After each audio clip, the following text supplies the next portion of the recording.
నమస్తే. ప్రాంతీయ వార్తా విభాగం దూరదర్శన్ యాదగిరి సమర్పణలో స్పాట్లైట్ కార్యక్రమానికి స్వాగతం. భారత ఆర్థిక జైత్ర యాత్ర మన దేశ జీడిపి అభివృద్ధి పథంలో దూసుకుపోతోంది.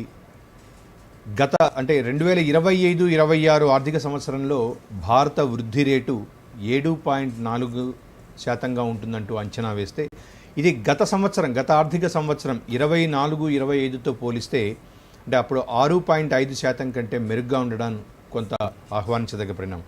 ఇక అంతర్జాతీయ ద్రవ్యనిధి IMF అంచనాల కంటే కూడా మెరుగైనటువంటి వృద్ధి రేటుని భారత్ నమోదు చేస్తోంది. జీడిపి విలువ దాదాపుగా 201.90 లక్షల కోట్లుగా అంచనా వేస్తే దేశ ఆర్థిక స్థితులపై కేంద్ర ప్రభుత్వం అధికారిక నివేదిక విడుదల చేస్తే ఇక అమెరికా సుంకాల విధింపు వంటి ప్రతికూల పరిస్థితుల్లో కూడా భారత ఆర్థిక ప్రగతి అనేది మనం ఈనాటి ప్రత్యేక చర్చాంశం. ఈనాటి చర్చకి ప్రముఖ ఆర్థిక సామాజిక రాజకీయ విశ్లేషకులు సురేష్ కొచ్చెటిల్ గారు మనతో స్టూడియోలో ఉన్నారు. సో వారితోటి ఈ కార్యక్రమం నిర్వహిద్దాం. నమస్తే సురేష్ గారు. నమస్కారం సార్. భారతదేశ ఆర్థిక వ్యవస్థ ముఖ్యంగా ప్రపంచంలో ఏ దేశానికైనా సరే అభివృద్ధి అనే పదానికి ఒక సూచిక చెప్పాలి అంటే ఆ దేశ ఆర్థిక పురోభివృద్ధిని మనం సూచిస్తూ ఉంటాం. కరెక్ట్. సో జీడిపి వృద్ధి రేటు అనేది సాధారణ ప్రజలకి ఇదేదో ఒక నెంబర్ గేమ్లా అనిపిస్తుంది, కానీ దాన్ని బేస్ చేసుకొని ఈరోజు ప్రజల జీవన స్థితిగతులు, వాళ్ళ హ్యాపీ ఇండెక్స్ కానీ అనేకం ముడిపడి ఉంటాయి. సో ఎలా చూడొచ్చు ఈ ఆర్థిక వృద్ధి రేటుని, వాస్తవ పరిస్థితులు ఏంటి? ఇప్పుడు మనం ఎప్పుడైనా ఒక కంట్రీ డెవలప్మెంట్ గురించి మాట్లాడుతున్నప్పుడు దాంట్లో చాలా ఫ్యాక్టర్స్ ఉంటుంది. జీడిపి ఒక్కటే కాదు. జీడిపి ఒక ఫ్యాక్టర్. గ్రాస్ డొమెస్టిక్ ప్రోడక్ట్ అంటే మీ మొత్తం ప్రొడక్షన్ మీద పడి దాని ఒక నంబర్ తీసుకొచ్చి ఎంత పెరిగిందని చూస్తున్నాం. అంటే మీరు 100 ఉంటే 100 నుంచి 106కి వెళ్ళారా, 107కి వెళ్ళారా అనేది క్వశ్చన్ ఉంటుంది అన్నమాట. అక్కడ నెక్స్ట్ ఇయర్ మెజర్ 107 నుంచి స్టార్ట్ అవుతుంది. 107 టు వాట్ అని. ఇప్పుడు మనం ఈ 11 సంవత్సరాల్లో మోదీ గవర్నమెంట్ది ఒక బేసిక్ ఇండికేషన్ తీసుకోవాలంటే రంగరాజన్ కమిటీ ఒక పావర్టీ ఇండెక్స్ తీసుకొచ్చారు. ఆ పావర్టీ రిడక్షన్ ఇండెక్స్ని మనం 12 సంవత్సరాల ముందు తీసుకుంటే యాక్చువల్లీ ఇట్ ఇస్ 12 years. అప్పుడు భారతదేశంలో ఉన్న పావర్టీ ఇండెక్స్లో 33 నుంచి 34% మంది population below the poverty line ఉన్నారు. ఒక రిడక్షన్ ఉంటుంది. మీరు US కాస్ట్ ఆఫ్ లివింగ్, భారతదేశం కాస్ట్ ఆఫ్ లివింగ్ తీసుకుంటే చాలా డిఫరెన్స్ ఉంది. దానికోసం వాళ్ళ జీతం ఎక్కువ ఉంటుంది, మన జీతం తక్కువ ఉంటుంది. ఎవరో ఫేమస్ పాలిటీషియన్ దీనికన్నా ముందు మన్మోహన్ సింగ్ గవర్నమెంట్ టైంలో అన్నారంట, 5 రూపాయలు కూడా భారతదేశంలో రోజులు బతకొచ్చు, బహుశా బతకొచ్చు. బట్ మీరు 500 రూపాయలు కూడా బతకొచ్చు, 5,000 రూపాయలు కూడా ఒక రోజుకి బతకొచ్చు. ఇట్ డిపెండ్స్ ఆన్ మీరు ఎక్కడ బ్రేక్ఫాస్ట్ చేస్తారో, ఎక్కడ లంచ్ చేస్తారో, ఎట్లా ట్రావెల్ చేస్తారో దాని మీద ఉంటుంది. కానీ మనం చూడాల్సింది ఏంటంటే మన దేశంలో ఉన్న ఎక్స్ట్రీమ్ పావర్టీని ఎట్లా తగ్గించారు. ఎందుకంటే ఇప్పుడు చూడండి, కేరళ గవర్నమెంట్ అంటారు మా దగ్గర అసలు పావర్టీ లేదంటున్నారు. That is laughable. ఎందుకంటే మీ డెఫినేషన్ ఏంటి పావర్టీ దాని మీద ఉంటుంది. అది ఒక మనిషికి, ఒక ఆయనకి ఒక రోజుకి ఇంత జీతం రావాలని ఒక క్యాల్కులేషన్ ఉందా, లేకుంటే వాళ్ళ లైఫ్ స్టైల్ ఏ మార్పులు వచ్చిన దాని మీద ఉందని చూడాల్సి వస్తుంది. ఇప్పుడు ఇప్పుడు రంగరాజన్ కమిటీ ఒక డెఫినేషన్ చూసుకుంటే లాస్ట్ 12 సంవత్సరాల్లో మనం 34% నుంచి పావర్టీ లైన్ని 30% మందిని బయటికి తీసుకొచ్చాం ఎక్స్ట్రీమ్ పావర్టీ నుంచి. మీరు అడగవచ్చు, దాని తర్వాత కూడా మీరు పల్లెటూరుకి వెళ్తే, ఇక్కడ వెళ్తే మీకు చాలామంది మన రోడ్ల మీద కనిపిస్తున్నారు అడుక్కొని. You will find lot of begging happening. వీళ్ళు పావర్టీలో లేరా అంటే ఎస్, కానీ that has become an industry by itself. Anyway దాన్ని పక్కన పెట్టచ్చు. మనం begging has become an industry మన దగ్గర. దాన్ని గవర్నమెంట్ ట్యాకిల్ చేయలేకపోతున్నారు. That is a local government issue. కానీ 30 కోట్ల మందిని పావర్టీ లైన్ నుంచి బయటికి తీసుకొచ్చారంటే ఇప్పుడు మిగిలింది 3.4% మంది. 3.4% of Indians are below poverty line.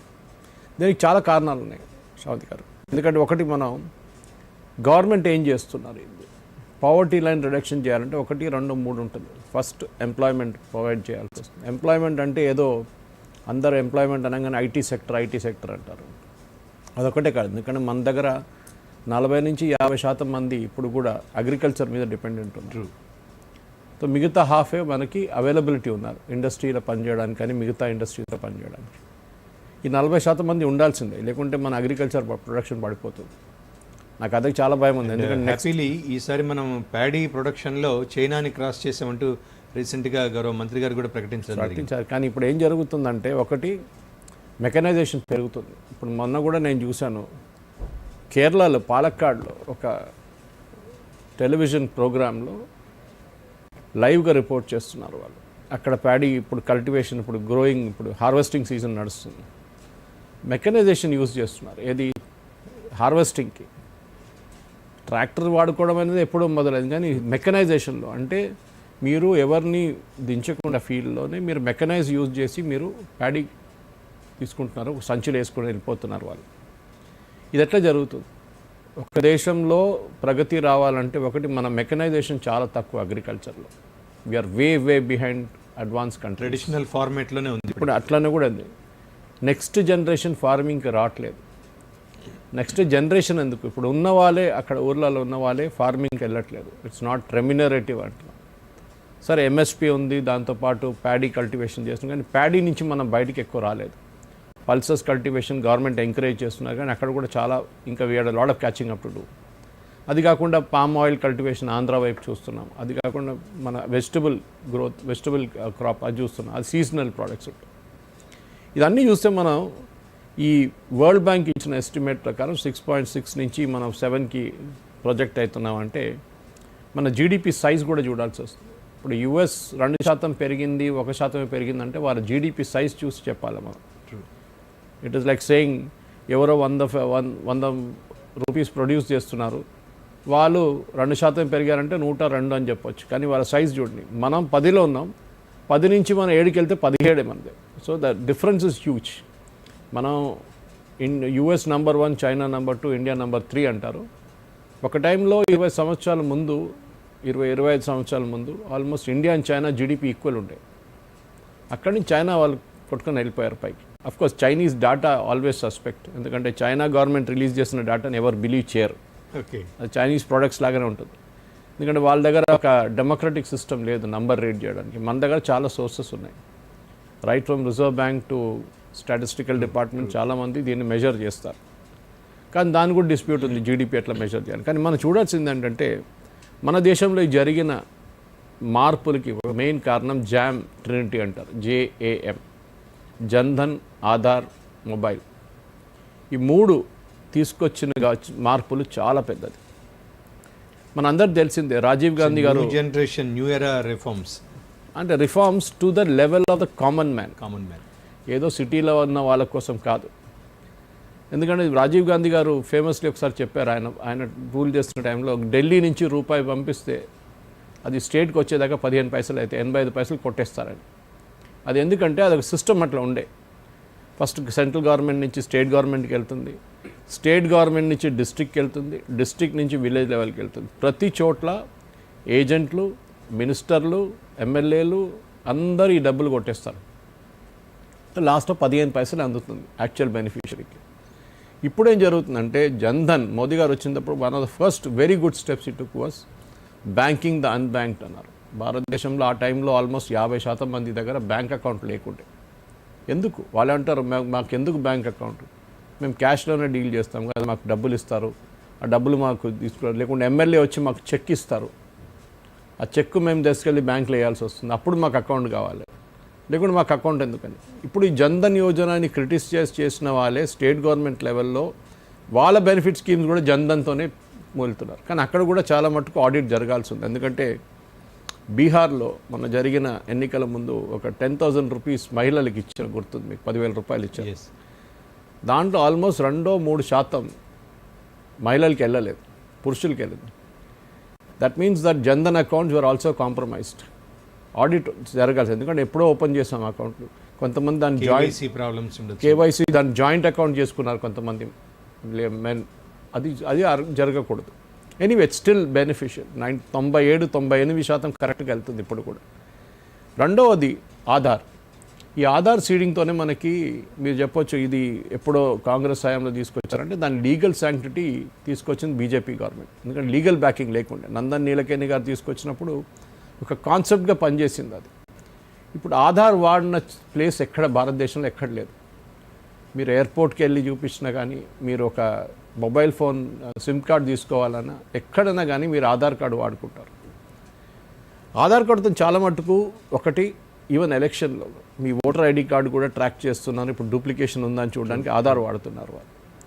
ఈ ఆధార్తోని మనకు చాలా మటుకు ఒక లింకింగ్ జరిగింది. అంటే bank account, Aadhaar and last one is mobile. కానీ ఈ మూడిట్లోనే చాలా మట్టుకు మనకు తెలుసు, చిదంబరం గారు చాలా ఫేమస్గా అడిగారు, ఒక పాత వీడియో ఎప్పుడు కూడా వైరల్గా తిరుగుతుంది. అది పల్లెటూరులో ఈ కూరగాయలు అమ్ముతున్న వాళ్ళ దగ్గర ఇంటర్నెట్ కనెక్షన్ ఉంటుందా, వాళ్ళ దగ్గర హై స్పీడ్ బ్యాండ్విడ్త్ ఉంటుందా, వాళ్ళు ఎట్లా చేస్తారు, వాళ్ళకి ఏం చదువు ఉంది, వాళ్ళకి ఏం తెలుసు దీని గురించి, పేమెంట్ సిస్టమ్ గురించి అని అడిగారు.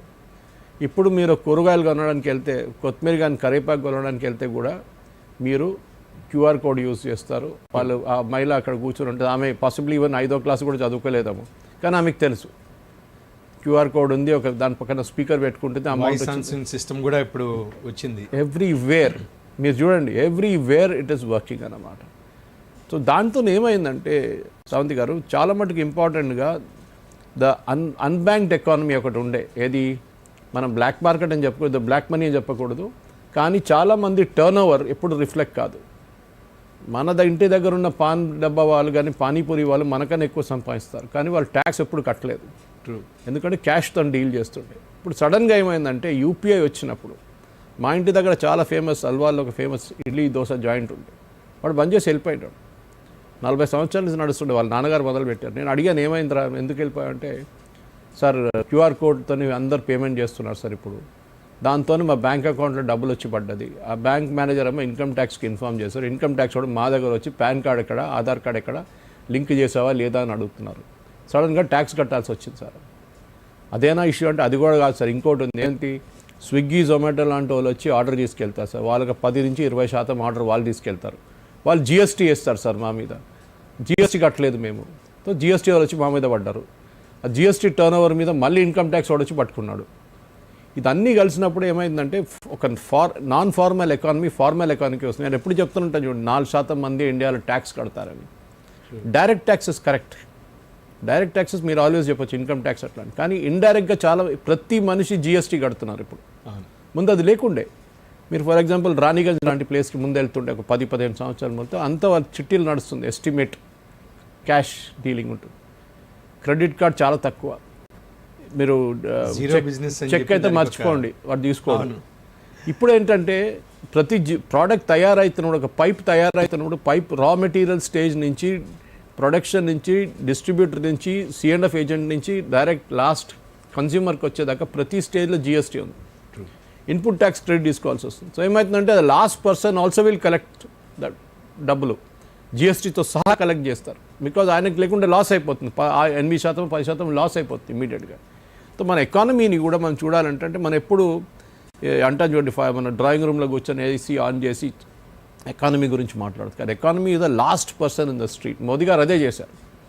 Who is the last person in the value chain అనే, కానీ యూజువలీ మన విలేజెస్లో ఉన్న వాళ్ళు, అర్బన్ పువర్, వీళ్ళందరికీ బెనిఫిట్స్ ఎట్లా వెళ్ళాలి, ప్రతి టార్గెటెడ్ బెనిఫిట్స్, ఇంత బెనిఫిట్ ఇవ్వడం ఒకటే కాదు. దీంట్లో అన్నిటికంటే పెద్దది కోవిడ్ టైంలో మొదలుపెట్టిన రైస్ డిస్ట్రిబ్యూషన్ స్కీమ్.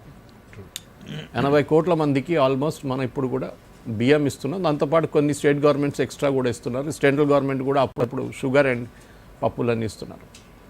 దీంతో ఏమైందంటే శ్రావంతి గారు, the main problem was expenditure, daily expenditure. మనం చూస్తాం చిన్న చిన్న కొట్లు మన ఇంటి దగ్గర ఉంటుంది, వీళ్ళు క్రెడిట్ పెట్టుకుంటారు. అవును, వీళ్ళు డైలీ వచ్చి 50 రూపాయలు 100 రూపాయలు తీసుకెళ్తారు, బుక్స్తో మరి రాసుకుంటాడు. ఈ charges and interest for that. కానీ ఇప్పుడేం జరుగుతుందంటే ఆ ఎంటైర్ బియ్యం కాంపోనెంట్ వాళ్ళు సేవింగ్ చేసుకుంటున్నారు, ఇంకెక్కడో వాడుకుంటున్నారు. ఇక్కడ ఏదో ఇంకా సరుకులు కొనడానికో, లేకుంటే చిన్న దానికి ఒక నెలకు పిల్లల ఫీజు కట్టడానికో, దేనికో ఉపయోగిస్తున్నారు. అది సో సేవింగ్ అయిపోయింది. అంటే హౌస్ హోల్డ్ మీరు ఖర్చు పెట్టే డబ్బులు సేవింగ్ డైరెక్ట్లీ అయిపోయింది. మోదీ గారు చేస్తున్న 2 అంశాలు సార్. ఒకటి మీరు అన్నట్టుగా సెంట్రల్ గవర్నమెంట్, ఇప్పుడు మనది సమాఖ్య దేశం, దీంట్లో సమాఖ్య స్ఫూర్తి ఏంటి అంటే జిఎస్డిపి, రాష్ట్రాల ఆర్థిక ప్రగతి జీడిపికి దోహదపడుతుంది. సో అవన్నీ క్యుములేటివ్గా కలిస్తేనే ఇది, కేవలం ఏదో ఒక సెంట్రల్ గవర్నమెంట్ చేసింది అని కాదు. బట్ రాష్ట్రాల్లో కూడా ఇప్పుడు మనకి సేవా రంగం తీసుకోవచ్చు, తర్వాత ఉత్పత్తి రంగం తీసుకోవచ్చు, వీటి అన్నిటినీ సమన్వయం చేసేటటువంటి వ్యవస్థలు జిఎస్టీ ఇట్లాంటివన్నీ చెప్పుకుంటూ వచ్చారు.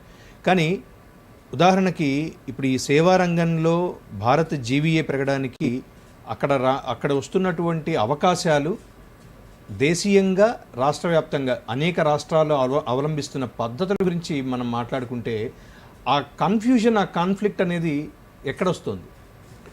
సో ప్రాబ్లం ఎక్కడ వస్తుందంటే భారతదేశంలో దీనికన్నా ముందు చెప్పాం, ఫార్మింగ్ కమ్యూనిటీని 50% తీసేసేయండి, మిగిలిన 50% ప్రొడక్టివ్ లైన్లో ఉన్నారు. ఇప్పుడు మన గ్రోత్ జరుగుతుంది చూడండి, దాంట్లో 40% లేబర్ నుంచి వస్తుంది, 60% గ్రోత్ మనకి ఎఫిషియన్సీ నుంచి వస్తుంది. అంటే లాస్ట్ మంత్ మనం ఎఫిషియన్సీ తీసుకొచ్చాం, ఈసారి ఎఫిషియన్సీ పెంచుదామని చెప్పి ఉన్న లేబర్ ఫోర్స్ని పెట్టుకొని ఎఫిషియన్సీ పెంచుతున్నారు. లేబర్ ఫోర్స్ పార్టిసిపేషన్ పెరగట్లేదు, 40 నుంచి 50 కావట్లేదు, 50 నుంచి 60 కావట్లేదు. అంటే large part of the population బయటనే ఉన్నారు. ఇంకా దానికి చాలా కారణాలు ఉన్నాయి. మీరు చెప్పినట్టు స్టేట్ జిఎస్డిపి తీసుకోండి, దానికి హైదరాబాద్ లాంటి చోట్ల ఇప్పుడు స్టేట్ గవర్నమెంట్ అంటారు, ఇక్కడ మా జిఎస్డిపి చూడండి ఇంత పెద్దది అంటారు. మీరు మర్చిపోతున్నారు, ఇక్కడ నేషనల్ మినరల్ డెవలప్మెంట్ కార్పొరేషన్ ఉంది, ఎన్ఎండిసి, బిహెచ్ఈఎల్ ఉన్నారు, పెద్ద పెద్ద కంపెనీలు ఉన్నారు, ఫార్మా కంపెనీ, వాళ్ళ టర్న్ ఓవర్ అంతా మీ స్టేట్ జిఎస్డిపిలో వస్తుంది. Correct. But is that really a state GSDP? That the big question. NMDC plant ఏమో మధ్యప్రదేశ్లో ఉంటుంది, ఛత్తీస్గఢ్లో ఉంటుంది, జార్ఖండ్లో ఉంటుంది, చాలా చోట్ల ఉంటుంది.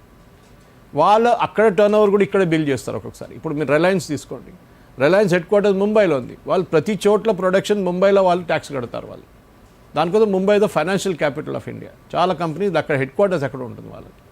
సో మనం స్టేట్ జిఎస్డిపి, ఎందుకంటే ఎప్పుడైనా రేవంత్ రెడ్డి గారు మాట్లాడుతున్నప్పుడు, దీనికన్నా ముందు కేటీఆర్ గారు మాట్లాడుతున్నప్పుడు మన జీడిపి చూడండి, మనం హైయెస్ట్ ఇన్ ఇండియా అంటారు. కానీ అదే టైంలో మీ దగ్గర ఆల్మోస్ట్ 95% మంది వైట్ రేషన్ కార్డుల మీద ఉన్నారు, almost entire population, which is illogical. అంటే చాలా fake, almost 30% 40% white cards fake ఉన్నారు మన దగ్గర. సో మీరు ఏం చెప్తున్నారు, పర్ క్యాపిటా ఎక్కడి నుంచి వస్తుంది? పర్ క్యాపిటా అనేది అన్ని ఇండస్ట్రీస్ టర్న్ ఓవర్ తీసుకొని యాడ్ చేసి పాపులేషన్తో డివైడ్ చేస్తున్నారు. So growth must be inclusive, అంటే ఒక definitely that is what the main thing is. ఎందుకంటే ఇప్పుడు జీరామ్జీ ప్రాజెక్ట్ తీసుకొచ్చి వీళ్ళు ఎందుకు ఆబ్జెక్ట్ చేశారు? ఎందుకంటే దాంట్లో జియో ట్యాగింగ్ అండ్ ఆడిట్ జరుగుతుంది. దీనికన్నా ముందు ఫ్రాడ్ చాలా జరిగింది. ఎవరన్నారు? సెంట్రల్ గవర్నమెంట్ అనట్లేదు. మొన్న జిహెచ్ఎంసీది ఆడిట్ చేస్తే శానిటేషన్ స్టాఫ్లో అక్కడ పెద్ద ఫ్రాడ్ ఉందని తెలిసింది. తెలంగాణ గవర్నమెంట్ ఆడిట్ చేస్తే సిఏజీ ఆడిట్ కానీ ఏజీ ఆడిట్ చేసినప్పుడు అప్పుడు తెలిసింది, బెనిఫిట్ స్కీమ్లో 34,000 మంది గవర్నమెంట్ సర్వెంట్లు ఈ పేదోళ్ళకు ఉన్న బెనిఫిట్స్ కొట్టేశారు. ఆలోచించండి. దాంట్లో 1,500 మంది ఆఫీసర్స్ ఉన్నారు, స్టేట్ గవర్నమెంట్ ఆఫీసర్స్, పేదోళ్ళకి ఇవ్వాల్సిన పువరెస్ట్ ద పువర్కి ఇవ్వాల్సిన స్కీమ్లో కూడా కొట్టేస్తున్నారు. సో దట్ ఈస్ బికాజ్ మీరు ట్రాక్ చేయలేదు. ఇప్పుడు ఆధార్తో మ్యాచ్ చేసినప్పుడు వాళ్ళు తెలిసిపోయింది, ఇమ్మీడియట్గా పట్టుకున్నారు. So benefit should go to the poorest of the poor. అదే మోదీ గారు చెప్పారు చూడండి, ఆ last man in the line, వాళ్ళకి బెనిఫిట్ వెళ్ళాలన్నమాట. అది చాలా ఇంపార్టెంట్గా ఉంటుంది. మీరు స్టేట్ జిఎస్డిపి మాట్లాడడంలో, జీడిపి మాట్లాడడంలో చాలా ఫ్యాషనబుల్గా ఉంటుంది. కానీ పేదరికం ఎంత తగ్గింది అది మనం చూడాల్సింది. ఒక మనిషికి రోజుకి 2 పూటలు తినడానికి ఫెసిలిటీ ఉందా లేదా, ఇది ఇంపార్టెంట్గా ఉంటుంది. అంటే మనకి ఈ పారిశ్రామిక ఉత్పత్తి సూచి ఐఐపి కూడా ఇప్పుడు గత అంటే మీరు అన్నట్టుగా ఒక డెకేడ్, ఒక దశాబ్ద కాలంగా చూసుకుంటుంటే కొంత ఆశాజనకంగా ఉన్నప్పటికీ ఇప్పటికీ మన దగ్గర అసంఘటిత రంగాలు, సో దీంట్లో కన్స్ట్రక్షన్ ఫీల్డ్ కావచ్చు, లేకుంటే మీరు అన్నట్టు సెమీ అగ్రికల్చర్ రిలేటెడ్ కావచ్చు, వీటిల్లోనే ఎక్కువ మంది వాళ్ళు ఉపాధి చేస్తున్నారు, అసంఘటిత కార్మికులు ఉన్నటువంటి రంగాలు. వాటిల్లో వృద్ధి రేటు అనేది ఈ ఆర్థిక వ్యవస్థకి ఏ విధంగా అంటే బలోపేతం అవుతుంది? సో ఒకటి మీరు ఇప్పుడు లింక్ టు మెనీ థింగ్, ఎందుకంటే production as well as service sector and అసంఘటిత రంగం. సో సర్వీస్ సెక్టర్ మనం పక్కన పెడదాం, ఎందుకంటే service sector more or less organised ఉంటారు. కరెక్ట్. మన ప్రాబ్లం ఎక్కడ వస్తుందంటే మన రూరల్ అండ్ అర్బన్ ఏరియాస్లో ఉన్న కన్స్ట్రక్షన్ సెక్టర్ ఎంప్లాయీస్ కానీ మిగతా అన్ఆర్గనైజ్ సెక్టర్ మీరు అంటారు చూడండి, బాల్నగర్ వెళ్ళండి, ఫతేనగర్ వెళ్ళండి, అక్కడ లేత్ మిషన్లు నడిపిస్తారు, వాళ్ళు చాలామంది ఉన్నారు, వెల్డింగ్ షాప్లు ఉంది. ఓకే, ఇట్లాంటి సెక్టర్స్లో కూడా మీరు ఆ ఎంప్లాయీస్ బెనిఫిట్స్ ఏముందని చూడాలన్నమాట. మన దగ్గర ప్రాబ్లం ఎక్కడ వస్తుంది, ఫారిన్ ఇన్వెస్టర్ భారతదేశానికి ఎందుకు రావట్లేదు, చైనాకి ఎందుకు వెళ్ళి ఇన్వెస్ట్ చేస్తున్నారు, థాయిలాండ్లో ఎందుకు ఇన్వెస్ట్ చేస్తున్నారు అంటే, ఒకటి ల్యాండ్ అక్విజిషన్ మన దగ్గర అన్నిటికంటే పెద్ద ఇష్యూస్ రావు గారు. ఇప్పుడు కూడా మీరు చూడండి, ప్రగతి స్కీమ్ గురించి మనం మాట్లాడాం మనం. Correct. Why the Pragati scheme was but, ఎందుకంటే చాలా projects almost 7,000 project Pragati scheme కింద ట్రాక్ చేసి 7,300లో ఆల్మోస్ట్ 7,000 స్కీమ్ని క్లియర్ వాళ్ళు గ్రౌండ్ క్లియర్ చేసేసారు వాళ్ళు. ల్యాండ్ అక్విజిషన్ ఇష్యూస్ ఉంటుంది. ఇవాళ కూడా నేను చూసాను మన డెక్కన్ క్రానికల్ పేపర్లో 3 పేజ్ ఫుల్ పేజ్ యాడ్ ఉంది ఒక రేడియల్ రోడ్ కోసం. ల్యాండ్ అక్విజిషన్ అనేది మన దగ్గర చాలా మట్టుకు, ఎందుకంటే మన రికార్డ్స్ కరెక్ట్ కాదు, మన land records correct. This is what international లెవెల్లో చెప్తున్నారు. ఈజ్ ఆఫ్ డూయింగ్ బిజినెస్ అంటాం మనం. మోదీ గారు చాలా మటుకు ఇంప్రూవ్ చేయడానికి ట్రై చేస్తాం, కానీ చాలా మటుకు is of doing business state government లెవెల్లో ఉంటుంది. ఇప్పుడు ఆంధ్రప్రదేశ్ గవర్నమెంట్ తీసుకోండి. ఇవాళే నేను I was listening to Gita Gopinath, farmer economist of IMF and world bank. ఇప్పుడు she was talking of land acquisition ఒక పారామీటర్గా తీసుకుని ఆంధ్రప్రదేశ్ గవర్నమెంట్ అన్నిటికంటే ఎక్కువ చంద్రబాబు నాయుడు గవర్నమెంట్ టైంలో ఇప్పుడు చాలా అట్రాక్టివ్ పాలసీస్ తీసుకొచ్చారు ల్యాండ్ అక్విజిషన్. ల్యాండ్ పూలింగ్ వాళ్ళ కాన్సెప్ట్ వాళ్ళు పెట్టుకోవచ్చు, కానీ ఇండస్ట్రీ వాళ్ళు వచ్చి నాకు 500 ఏకర్లు కావాలన్నప్పుడు వితిన్ 1 వీక్ మీరు 500 ఏకర్ ఇవ్వగలరా లేదా? మీరు ఆ టైంలో వెళ్ళి 500 ఏకర్ ఎక్కడ ఉందని దేవులాడడం కాదు. మీరు ముందే మీ దగ్గర ఇండస్ట్రియల్ పార్క్స్ క్రియేట్ చేసుకొని రెడీగా పెట్టుకొని, ఇప్పుడు రేవంత్ రెడ్డి గారు ఫ్యూచర్ సిటీ అంటున్నారు.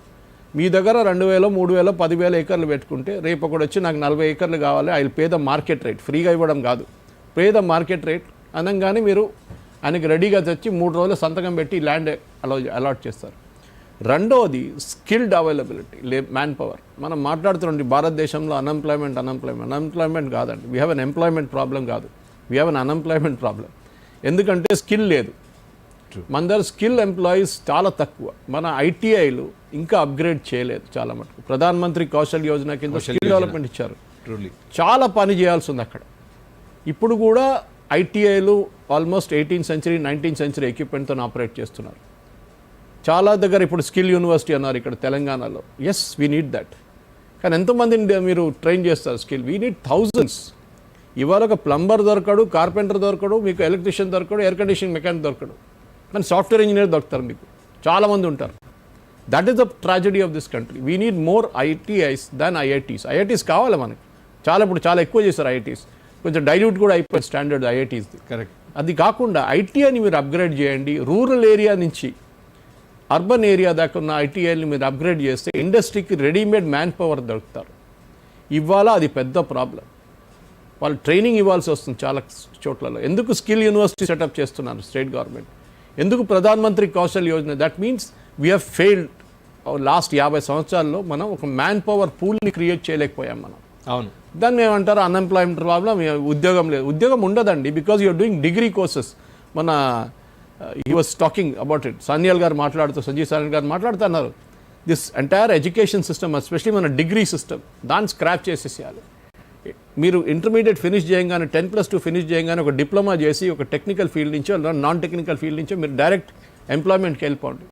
తర్వాత మీరు ఆన్ ద కోర్స్ చేసుకోవచ్చు, జాబ్లోనే ఆన్ ద జాబ్ చేసుకోవచ్చు. మీరు అన్నీ ఆన్లైన్ ఉన్నాయి ఇప్పుడు. నేను వస్తూ ఇప్పుడు 2 రోజుల నుంచి నేను కోర్స్ చేస్తాను, MIT వాళ్ళ కోర్స్ నేర్చుకుంటున్నాను. యూఎస్లో ఉన్న MIT కోర్స్ ఇక్కడ కూర్చొని నేర్చుకుంటున్నాను నేను, because it's online, it is free. So that no harm. నాకు వచ్చే నాలెడ్జ్ కన్నా కొంచెం 10% ఎక్కువ అయిందా, 5% ఎక్కువ అయింది, that is the most important thing. ఇది ఇంపార్టెన్స్ అవంతిగా. దిస్ ఇస్ సంథింగ్ దట్ మనం ఆర్థిక పరిస్థితి గురించి, డెవలప్మెంట్ గురించి మాట్లాడుతున్నప్పుడు కేంద్ర ప్రభుత్వం కూడా ఇటీవల కాలంలో GST మీద అనేక భారీ ప్రక్షాళన చేసిందని చెప్పుకోవచ్చు. GST రేట్లని తగ్గించడం కావచ్చు, లేకుంటే స్థిరీకరించడం, అంటే రకరకాల డిఫరెంట్ స్లాబ్స్లో ఉన్న వాటిని తీసుకొచ్చి కంబైన్ చేస్తూ తీసుకుంది. ఎగ్జాంపుల్ హెల్త్ ఇన్సూరెన్స్ కావచ్చు, ఇన్సూరెన్సెస్ వాటి మీద అసలు కంప్లీట్గా 0 చేయడం. సో 12-18 ఉన్న వాటిని 5కు తీసుకురావడం. వీటి వల్ల కూడా మార్కెట్లో కొంత బయింగ్ కెపాసిటీ అనేది పెరిగి ఇప్పుడు ఒక ప్రైవేటు వినియోగ వ్యయాల గణాంక సూచీలు పెట్టుబడి ఏవైతే GFCF అని అంటామో దాన్ని చూసుకుంటే 7.8గా మనం ఇప్పుడు తీసుకోవడం అనేది కూడా కొంత ఆశ. అంటే ఇది ఇంకొక రకంగా చెప్పంటే ఫెస్టివల్ సీజన్ ఇప్పుడు ఆల్మోస్ట్ ఉన్నాం మనం. రేపు February 1st మళ్ళీ కొత్త బడ్జెట్ వస్తుంది. Everybody is having certain own expectations. So ఆ ఎక్స్పెక్టేషన్స్ అనేది ఎలా ఉండబోతున్నాయి? ఐ థింక్ బడ్జెట్ నుంచి చాలా మటుకు GST వచ్చిన తర్వాత బడ్జెట్లో రొమాన్స్ పోయిందండి. ముందు బడ్జెట్ అంటే అందరు ఎదురు చూస్తుంటే, నాకు గుర్తుంది, నేను was working with times of India, economic times. ఆ టైంలో ఎకనామిక్ టైమ్స్ ప్రింటింగ్ లేకుండే హైదరాబాద్లో.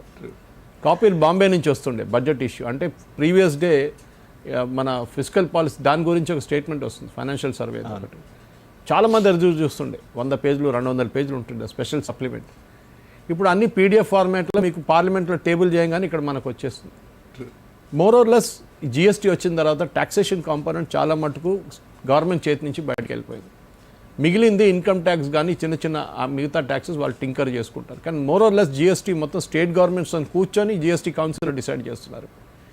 మొన్న జిఎస్టీ తగ్గించినప్పుడు స్టేట్ గవర్నమెంట్స్ అందరూ ఏమన్నారు, మా రెవెన్యూ తగ్గిపోతుంది, గవర్నమెంట్ సెంట్రల్ గవర్నమెంట్ కాంపెన్సేట్ చేయాలన్నారు. జిఎస్టీ తగ్గిందా పెరిగిందండి? పెరిగిందే కదా. ఇప్పుడు 2 లక్షల కోట్ల కన్నా ఎక్కువ అయిపోయింది. ఎట్లా అవుతుంది అది? ఎందుకంటే కన్జంప్షన్ పెరుగుతుంది. అది ఎకనామిక్స్లో ఎప్పుడు చెప్తారు, the moment you dip the rates consumption will increase అని చెప్తారు. హైదరాబాద్లో ఎగ్జాంపుల్ చెప్తున్నాను మీకు, 85 లక్షల ఆటోమొబైల్స్ ఉంది. రోజుకి 1500 నుంచి 2500 కార్లు, 2 వీలర్లు, 3 వీలర్ రోజుకి యాడ్ అవుతున్నారు. మన పాపులేషన్ కోటి హైదరాబాద్ 1 crore అని పెట్టుకున్నాం. దాంట్లో మీరు బిలో 18 తీసేస్తే కూడా ప్రతి మనిషి దగ్గర ఒక వెహికల్ ఉంది ఇప్పుడు. తో మీరు ఏం చూస్తున్నారు? మీరు చూసిన ఏంటంటే ఇప్పుడు డిస్పోజబుల్, ఇప్పుడు కార్లు ఎందుకు కార్ కొంటారు, ఎందుకు 2 వీలర్ కొంటారు? వాళ్ళ దగ్గర ఉన్న కొంచెం డిస్పోజబుల్ ఇన్కమ్ తీసుకొని లోన్ ఏదైనా తీసుకొని కార్ లోనో లేక 2 వీలర్ లోన్ తీసుకొని కార్ తీసుకుంటున్నారు. వాళ్ళు వాళ్ళ డెవలప్మెంట్, అది ఫ్రిడ్జ్ తీసుకుంటారు, టెలివిజన్ తీసుకుంటారు, దాన్ని అప్గ్రేడ్ చేస్తారు. ఇదన్నీ జరుగుతుంది. మొబైల్ ఫోన్లు, ప్రతి వారు మొబైల్ ఫోన్ 2 సంవత్సరాలకు ఒకసారి అప్గ్రేడ్ చేసుకుంటారు. ఎందుకంటే మన అంతా అది తిండి వస్తుందా చాలామంది అడుగుతారు. కమ్యూనిస్ట్ వాళ్ళ దగ్గర ఫిలాసఫీ ఉంటుంది, అది తిండి పెడుతుందా మొబైల్ ఫోన్ అని అడుగుతారు. తిండి పెట్టడం కాదు, తిండి పెట్టడం అనేది గవర్నమెంట్ చూసుకుంటున్నారు. 80 కోట్ల మందికి government is giving free ration. మిగుతుంది 60 కోట్ల మంది. వాళ్ళకు కూడా డిఫరెంట్ స్కీమ్స్ ఉన్నాయి. మిడిల్ క్లాస్లో ఉన్నాయి, వాళ్ళు యూజువల్లీ రేషన్ షాప్లో వెళ్ళరు, వాళ్ళకి వైట్ కార్డులు ఉంటావు. So they will get their own things అన్నమాట. అట్లాంటి చాలా మటుకు మనం చూడాల్సింది ఏంటంటే అట్ ద బాటమ్ లెవెల్ నుంచి వాళ్ళని పైకి తీసుకురావాలి. ఇంగ్లీష్లో అంటారు చూడండి, teach a man how to fish, he will fish for a life time అంటారు. ఇవ్వడం కాదు, రోజుకొక ఫిష్ ఇవ్వడం కాదు, అని మళ్ళీ తిరిగి వస్తాడు నెక్స్ట్ నాకు మళ్ళీ కావాలని చెప్పి. అదే చేస్తున్నారు చాలామంది స్టేట్ గవర్నమెంట్స్. డబ్బులు ఇస్తున్నారు, నెక్స్ట్ ఇయర్ మళ్ళీ తిరిగి వస్తున్నారు మీ దగ్గరికి. మీరు వాళ్ళని నేర్పించి స్కిల్ అప్గ్రేడ్ చేయండి, మళ్ళీ వాళ్ళు మీ దగ్గరికి రారు. అంటే కోవిడ్ లాంటి పాండమిక్ సిచ్యువేషన్ని తట్టుకొని కూడా ప్రపంచ ఆర్థిక మందగమనాన్ని కూడా మనం తట్టుకొని ఒక ఆర్థిక శక్తిగా ఎదుగుతున్నాము. సరే, అమెరికా, చైనా అంటే అగ్రదేశాలకి వాళ్ళ ఇందాక మీరు ఎగ్జాంపుల్ ఇచ్చినట్టుగా వాళ్ళ సైజ్ ఆఫ్ ది క్రెక్స్ అనేది చూడాలి, మనకున్నటువంటి అవకాశాలు చూడాలి. అంటే కంక్లూషన్ అంటే భారత ఆర్థిక వ్యవస్థలో వస్తున్నటువంటి మార్పుల్ని వన్ లైన్ చెప్పాలంటే ఎట్లా చెప్తారు? బాగానే ఉంది, కానీ చాలా చేయడానికి పనులు ఉంది. ఇంకా బహుత్ కామ్ బాకీ హై. మోదీ గవర్నమెంట్ అనుకోవచ్చు, లేకుంటే మోదీ గారు ఎప్పుడో డిపార్ట్మెంట్ అంతా బంద్ చేసేసి ఎందుకు ప్రగతి అని చెప్పి ఆయన రెగ్యులర్ వర్క్ చూసుకుంటుంటే ఎందుకు రోజు ఫాలోఅప్ చేయాల్సి వస్తుందంటే ఇంకా చాలా ఆపర్చునిటీస్ ఉన్నాయి. We can still increase hour GDP size of the GDP.